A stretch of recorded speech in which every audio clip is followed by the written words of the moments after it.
The buttons we use on our upholstery projects are once again very specific to upholstery. Your ordinary haberdashery buttons just won't be man enough for the job, but you may well be able to source some sparkly diamante or something like that, but you've got to be able to stitch it in with a substantial thread to make it hold. Our upholstery buttons can be covered in your fabric of your own choice, coordinating or the same fabric, and they can come in different sizes, be pressed up in different sizes. A common one we use in our upholstery is this 14mm here, and there's a 19mm. The 30mm is a bit big for your deep buttoning, but is a nice finish if you just want a few statement buttons on a piece. The important thing with these buttons is that they have a big loop on the back. You need to be able to pass your double-ended needle and some quite thick upholstery twine through to really secure them well. There's nothing worse than your buttons popping off. Also available is a button with a tack on the back or a split pin in case you wanted to attach it into wood.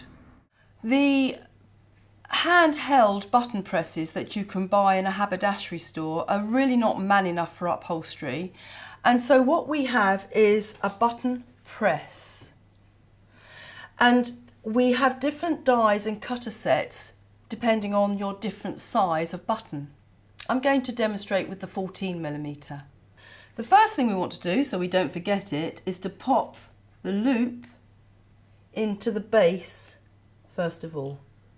Then we're going to place our fabric face down into the die.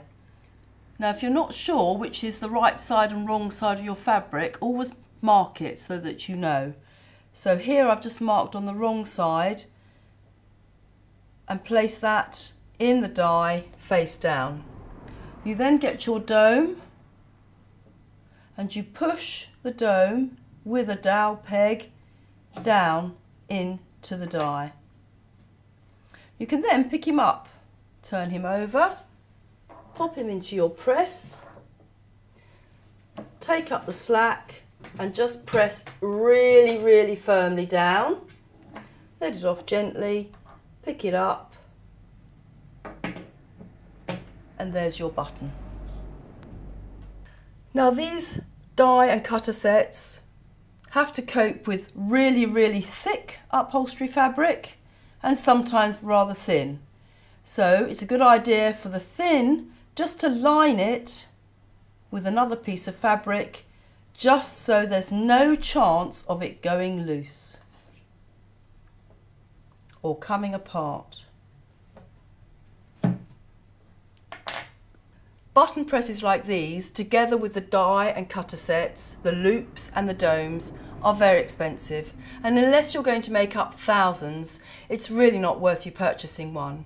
So you can use a mail order buttoning service where you send your pieces of fabric off and they come back ready-made as buttons.